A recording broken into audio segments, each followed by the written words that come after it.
Bocor. Nanti tak potong-potong ya. Bocor ya. Selamat datang di Gerald Podcast, Gerard Fael Podcast. Selamat pagi. Ya, kita kedatangan narasumber nih yang apa? Menyebutnya apa? Pokoknya dari sekolah ini kita. Terus apa? Terus Ya, narasumber di sebelah kita ini ahli antropolog ya guys. Aduh. Jagonya Gimana, antropologi. Waduh. silakan perkenalan dulu, Bu. Oh iya, terima kasih Gerald dan Fael. Perkenalkan, nama saya Bu Marcella, biasa disebut sama Bu Sela. Saya bukan ahli juga ya, cuma mengajar antropologi aja sih, sama ya belajar sejarah juga di SMA Kristen YSKI begitu. Ya. Jadi di podcast kali ini kita sebenarnya mengerjain SAS bahasa Indonesia ya. Di sini kita memilih untuk melakukan podcast. Nah, tema besar kita di sini tuh, jadi pokoknya jelasinnya agak susah sih jujur. Bingung kan. Pokoknya tuh dari orang normal, orang yang strict gitulah, nggak menganut sini, menganutnya normal, agamanya normal gitu.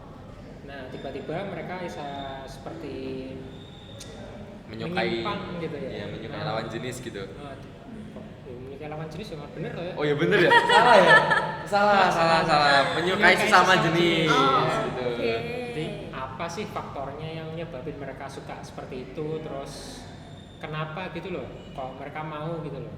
Walaupun itu sudah tahu itu salah, tapi kalau mereka anggapnya bener gitu.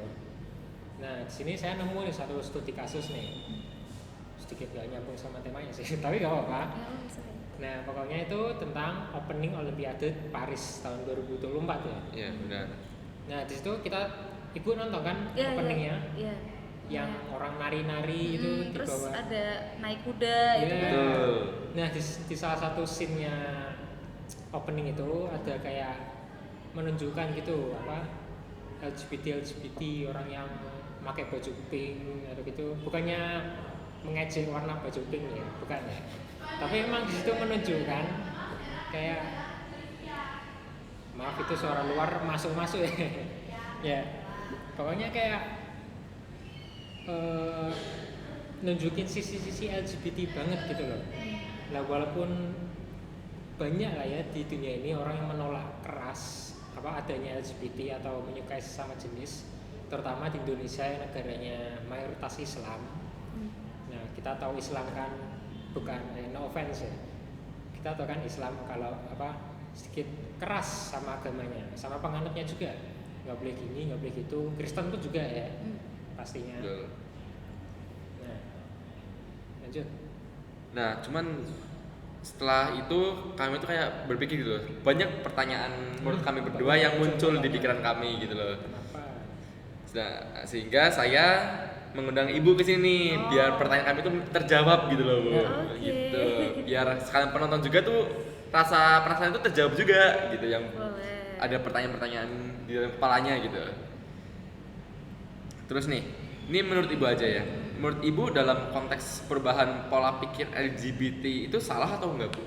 Sebenarnya. Oke, pertama kalau kita ngomongin tentang LGBT, kalau sekarang itu bukan cuma LGBT aja ya, tapi juga Iya. LGBTQ Q. plus gitu, bahkan ada plus-plusnya gitu, kayak sudah sangat berkembang sekali. Iya.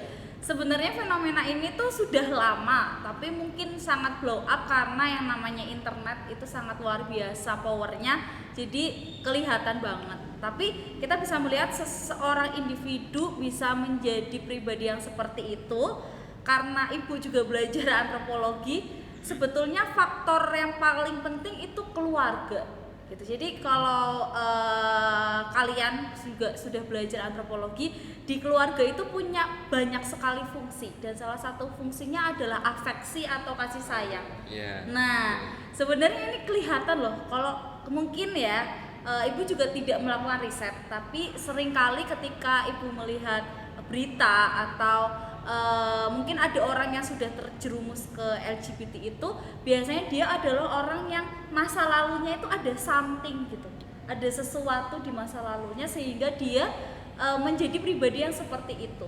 biasanya seperti itu. Iya. Dan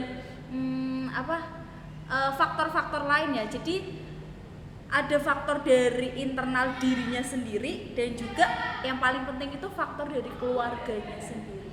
Oh, jadi dari latar belakang kehidupannya gitu ya Bu ya? Betul, menurut Ibu seperti itu. Walaupun kita nggak bisa mengeneralisir semuanya bakal seperti itu. Hanya saja dari kita lihat orang-orang yang sudah menjadi LGBT, dia itu punya rasa puas dan berbangga. Aku udah melepas pribadiku yang lama gitu. Kalau misalkan dia dulunya seorang perempuan jadi seorang laki-laki misalnya, atau laki-laki jadi perempuan gitu, bangga biasanya ya. Ada yang bangga atau malah jadi kayak, loh kok aku malah berubah ya gitu, karena ya itu ada sesuatu di masa lalunya yang belum selesai gitu. Menurut Ibu seperti itu sih. Makanya penting banget keluarga itu dibina dari seorang suami dan istri, karena ya keturunannya juga akan sangat berpengaruh. Iya, tapi kalau misal walaupun ada afeksi atau kasih sayang dari keluarganya lah, tapi kan tetap aja itu menjadi salah satu faktor ya. Mungkin kayak kasih sayangnya tuh, misal ya satu keluarga ini punya 4 anak lah, anggap aja. Nah tiga anak ini perempuan dan 1 anaknya laki-laki sendiri. Nah karena kasih sayang dari 3 kakaknya ini, yang laki ini jadi kayak sedikit gimana ya, kayak apa, ngikutin gaya hidupnya Iya, si kakak tiganya ini. Iya bisa banget. Iya itu bisa banget ya. Iya. Jadi kayak nah makanya sangat penting Ibu kemarin ikut seminar dari psikolog mengenai, ada pertanyaan yang menarik. Kapan sih seorang anak diberitahukan informasi tentang reproduksi? Nah kalau zamannya Bu Sela masih kecil, bahkan reproduksi apa itu kayak sesuatu yang nggak mungkin dibahas karena itu adalah hal yang tabu. Iya. Tapi kalau sekarang ya, pendidikan seks itu tuh sudah ranahnya tuh bahkan yang belum sekolah loh. Jadi anak-anak TK itu sudah harus tahu tentang kebutuhan seksual tentang reproduksi di dalam dirinya gitu. Jadi mana dalam dirinya yang boleh disentuh dan mana yang tidak boleh disentuh dari hal seperti itu. Kemudian tahu kalau laki-laki itu seperti ini, perempuan itu seperti ini, dan memang berbeda. Nah, kalau misalkan orang tua bisa memberikan informasi itu dengan baik, dengan sesuai dengan koridor umurnya ya, pasti kondisi-kondisi seperti itu seharusnya tidak juga sih. Toh juga mungkin kalian punya temen gitu yang punya 3 kakak perempuan, kemudian 1 anak laki-laki, bahkan anak laki-laki ini bisa maco juga dan bisa menjadi adik yang bahkan mengayomi kakak-kakaknya, karena kan sejatinya laki-laki biasanya pingin mengayomi begitu ya. Jadi sebenarnya faktor dari komunikasi di dalam keluarga, dan misal nih kita tahu kalau si anak ini sudah ada kecenderungan ke situ, bukan malah kita nggak boleh loh, itu tuh salah menurut saya. Karena semakin kita melarang biasanya apa? Kalau semakin dilarang semakin Larangan adalah perintah. betul sekali, larangan ada perintah. Jadi semakin dilarang semakin kepo ya enggak? Iya benar. Misal nih ada kalau anak bayi, lihat anak bayi laki-laki, lihat mamahnya dandan.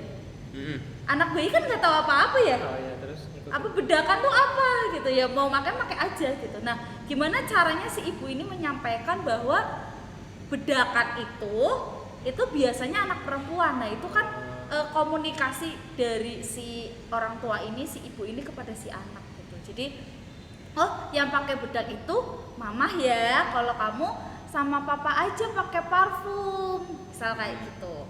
Jadi bukannya malah enggak boleh loh, apa sih kamu ngapain megang-megang bedak, jangan gitu.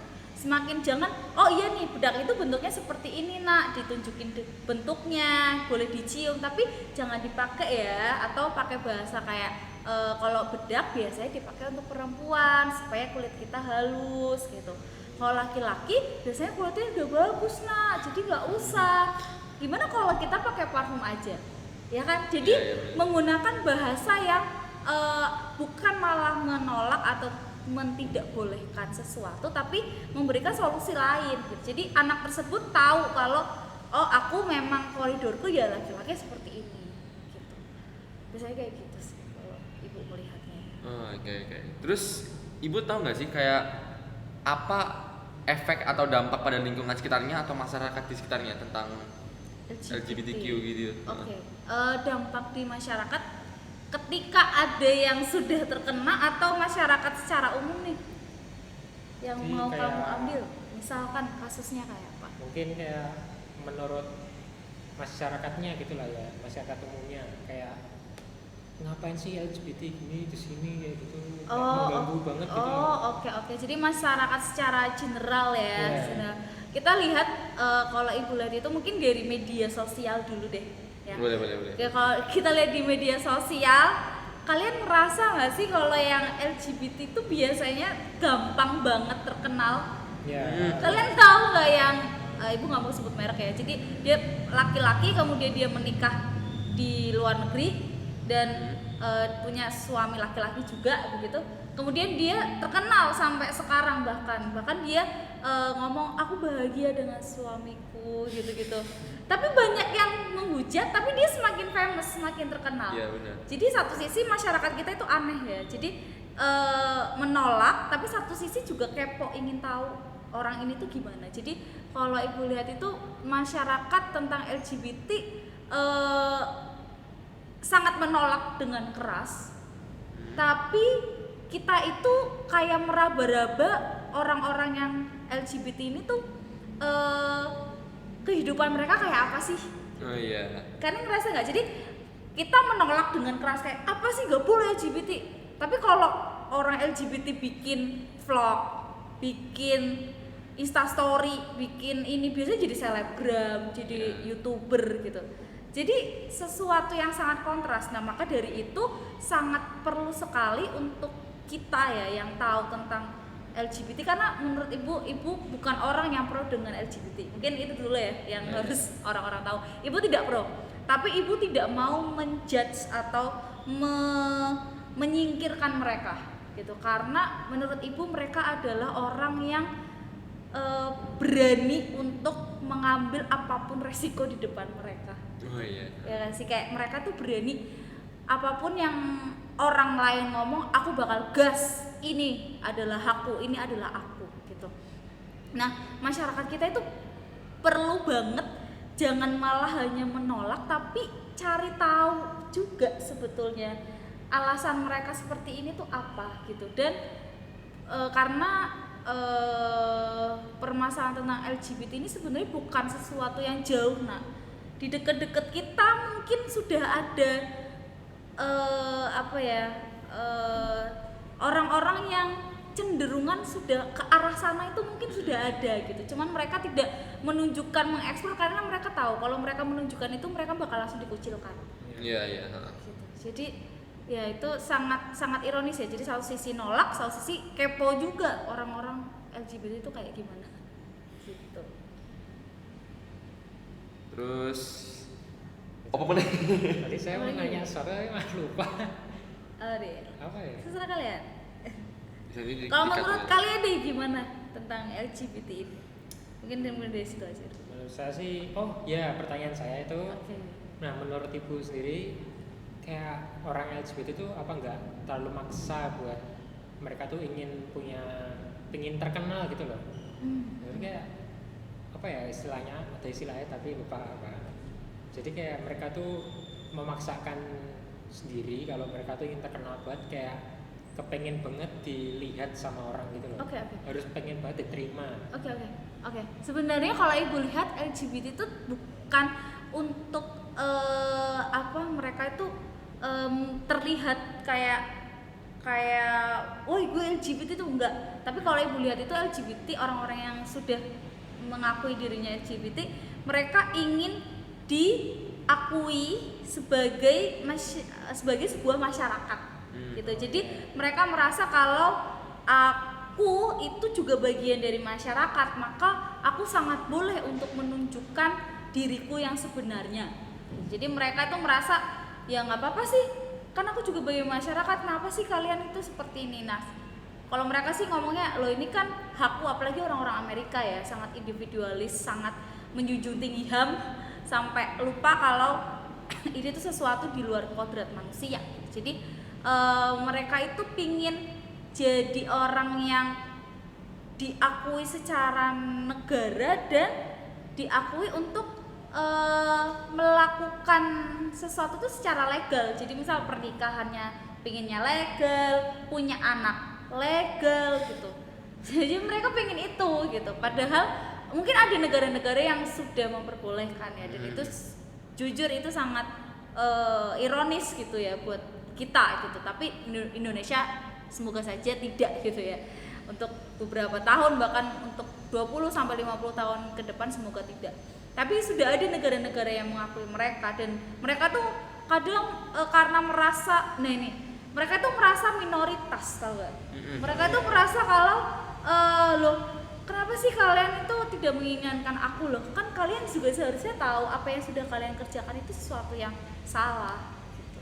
Tapi kembali lagi sih, ya karena dari awal startnya aja udah salah, seharusnya dihubungkan kembali ke awal gitu, dibuka lagi kenapa kamu bisa seperti itu. Terus ini nih, menurut Ibu gimana sih caranya mencegah dan menyebarkan sebelum itu saya ada pertanyaan boleh. lagi. Kan kita tahu lah ya, apa kalau LGBT itu bakal sebentar lagi masuk ke negara kita Indonesia ini. Iya katanya gitu ya. Ya mungkin 10 tahun atau beberapa tahun depannya lah. Orang sekarang aja banyak selebgram yang itu. Iya sih. Aduh, Jangan gak usah sih, semuanya jangan lama-lama. mengerikan sih kalau misalnya masuk sih. Cuman Nah. bedanya itu apa coba? Peraturan di kita belum. Jadi orang-orangnya udah ada, selebgramnya udah ada, youtubernya udah ada, tapi kita memang negara yang sangat agamis. Jadi kita untuk masuk ke sana sangat kayaknya impossible. Nah, menurut Ibu nih, kalau misal LGBT sudah masuk ke negara kita, terus negara kita yang mayoritasnya Islam gitu, yang keras banget, gimana tuh reaksi mereka ya? Kalau kita lihat sekarang mereka masih hidup dengan nyaman tuh. Iya Iya nggak sih, sih? bener sih, nggak salah sih. Iya kan, mereka masih bisa hidup guys. Tapi bedanya adalah orang-orang ini tuh apa ya? Jadi mungkin Ibu lihat ya di media sosial mereka bisa tentram, tapi mungkin ada saatnya dimana mereka kesusahan untuk mendapatkan haknya. Misal ketika dia beribadah mungkin ada yang mencemooh atau ada yang menolak, ya itu sangat wajar. Ya kita nggak bisa memusuhi masyarakat yang seperti itu karena memang kodratnya kan udah salah, jadi sangat wajar masyarakat menolak gitu. Iya sih. Ya kan. Nah maka Ibu tuh pernah nge-scroll di IG ketemu satu selebgram dan dia mengakui kalau dia itu berpenampilan seperti perempuan, tapi dia mengakui kalau dia itu masih laki-laki gitu. Tapi kan itu sudah menyimpang gitu ya. Jadi masyarakat kita ya setiap kali dia bikin story, setiap kali dia ngepost sesuatu tuh masih banyak yang hujat. Tapi ada juga yang nge-support dia. Gitu. Jadi masyarakat kita tidak bisa dikatakan 100% semua menolak, tapi juga tidak bisa dikatakan 100% semua menerima. Yeah. Gitu. Makanya karena Ibu kan lumayan aktif di media sosial, bukan konten kreator tapi sebagai pengamat aja ya. Scroll gitu iya, ya. scroll tiba-tiba nemu apa nih? Oh, ternyata ini kayak kasus kemarin deh yang dia pergi umroh, ternyata dia laki-laki, dia pakai cadar itu itu. Nah, itu kan kelihatan banget semua orang langsung menghujat, tapi dia masih bisa eksis. Nah, itu kan Ya itulah Indonesia ya Bu ya. iya. Bukan Indonesia sih, permasalahan tentang LGBT itu gak bisa selesai karena satu negara aja sih.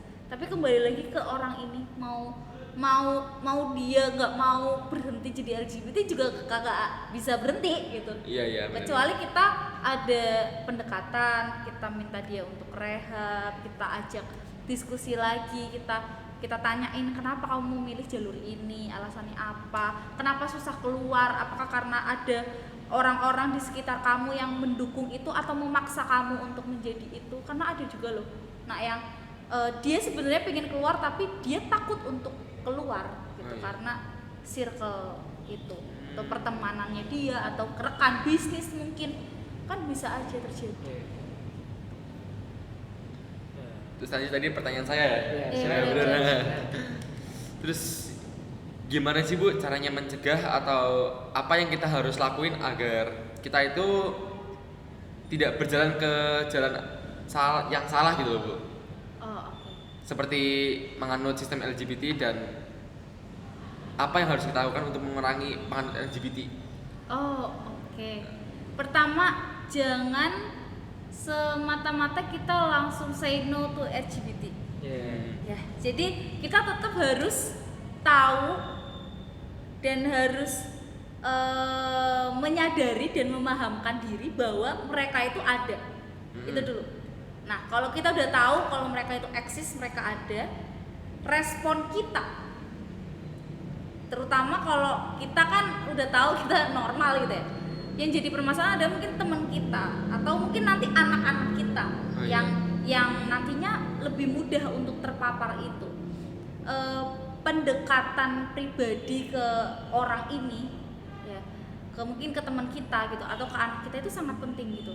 Kemudian kalau nggak salah ya, mungkin ini kalian bisa tanyakan lagi sama orang biologi, ini juga berpengaruh juga sama gen gitu, bisa aja berpengaruh sama gen. Tapi kalau misalkan kita bisa mendekatkan diri dengan sesuatu yang baik, misal cari teman yang baik ya kan, cari teman yang membawa kita ke dampak positif, tidak ikut-ikutan, misal gak apa-apa ayo kan kamu temenku, terus rangkulan, nyaman, suka, apa itu kan juga bisa gitu. Berawalnya dari nggak sengaja mungkin satu kampus bareng terus, nyaman, suka, kejadian gitu kan juga bisa gitu. Jadi kita juga harus pertama dari diri kita punya protek dulu nih. Oh, aku anak Tuhan, berarti aku harus seperti apa gitu. Tuhan maunya apa terhadap diriku gitu. Terus yang kedua cari circle yang baik, pertemanan yang baik. Kemudian yang ketiga, kalau kita ketemu orang seperti itu, kita sudah gitu, kayak sudah ada pagar di dalam diri kita, tapi kita tidak menjauhi dia, malah kita, loh kenapa kamu seperti ini, alasannya apa? Pasti ibu yakin sih pasti ada sesuatu historis di balik kenapa dia kayak gitu. Dan karena ya ibu punya pengalaman gitu, punya teman yang seperti itu, ternyata dia punya historis yang cukup kelam gitu, sampai akhirnya dia memilih untuk seperti itu. Jadi proteksi diri dulu. Kalau kita sudah proteksi diri dulu, seharusnya lebih mudah untuk kita bergaul. Jadi bukan malah membenci mereka, tapi merangkul mereka gitu, dan mengarahkan, bukan nggak harus mengubah mereka ya, lebih ke yuk biar kamu tuh di masyarakat setidaknya nggak usah dicemooh gitu loh, nge-support gitu ya. Iya, jadi kamu di masyarakat itu nggak dijauhin deh. Kamu kalau misalkan nggak apa-apa deh kamu berpenampilan seperti ini, tapi kamu sopan ya, bisa kayak gitu kan juga bisa gitu. Jadi langkah-langkah sederhana yang bisa kita kerjakan aja gitu kalau dari ibu. Nah, terus saya pernah nih dengar dari burung enggak sih, dari orang lah. Ada orang. Ya pokoknya tuh ada yang ngomong kalau orang yang misal pemikirannya menyimpang jadi LGBT itu, dari orang normal jadi LGBT, ada yang bilang kalau misalnya itu trauma. Nah itu maksudnya gimana sih? Kok agak gak masuk saya? Betul. Bisa dari trauma. Nah kayak dari awal ibu sampaikan ya, trauma masa kecil atau trauma misal kayak ketika sudah dewasa atau ketika dia merasakan pertama kali pacaran dan dia merasakan rasa sakit yang teramat dalam terhadap lawan jenis, sampai akhirnya dia memilih untuk ya udahlah sama yang beda jenis aja aku disakitin terus. Mungkin yang sama jenis, yang sesama jenis lebih bisa bikin nyaman nih gitu. Jadi trauma itu tuh tiap orang beda-beda, apalagi kalau kita ngomongin LGBT ya. Jadi nggak bisa kamu tanya psikolog manapun jawabannya pasti semua berbeda, karena itu kembali lagi terhadap kehidupannya dia di masa lalu.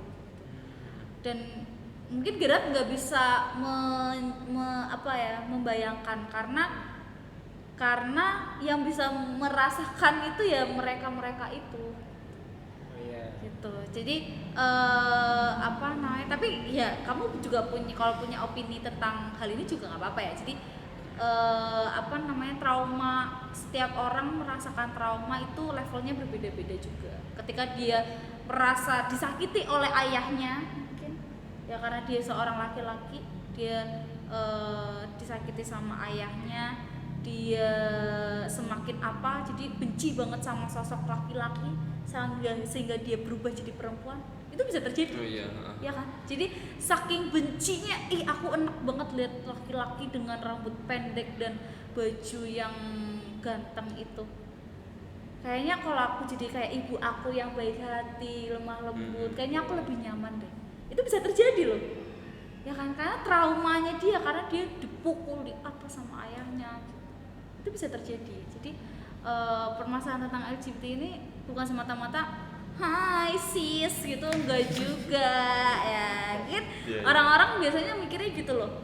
Jadi kalau lihat LGBT tuh kayak oh bercanda doang itu mah, oh dia mah cuma ikut-ikutan tren gitu ya. Mungkin ada orang-orang yang ikut-ikutan tren LGBT ini, tapi yang bener-bener jadi LGBT itu juga mereka capek loh sebenarnya. Capek, pasti capek lah, kayak siapa sih yang nggak capek dikucilkan sama masyarakat gitu. Ada yang capek, ada yang kepengen sendiri sih. Iya bener, ada yang main sendiri kayak ya udahlah aku udah gini aja gitu, bangga aja. Terima dirinya apa adanya gitu Iya, ya. terima diri apa adanya aja lah gitu. Sebenarnya seru loh topik ini, kalau kalian apa punya kasus atau apa gitu boleh sih. Iya. Boleh Ya. sih. Mungkin dari kita sudah nggak ada banyak pertanyaan lagi, tapi mungkin dari para penonton punya lebih banyak pertanyaan ya guys. Tapi disclaimer, jangan 100% percaya karena ini hanyalah obrolan Yeah. obrolan biasa ya, anggap saja saya seumuran dengan mereka. Anggap saja Oke, seperti boleh. itu, bedanya cuma saya lebih tua sedikit ya. Iya. Jadi sebenarnya sama aja, mereka juga lebih pintar dari Iya saya. bener. Jangan gitu dong Bu. Iya beneran. Kamu kenapa?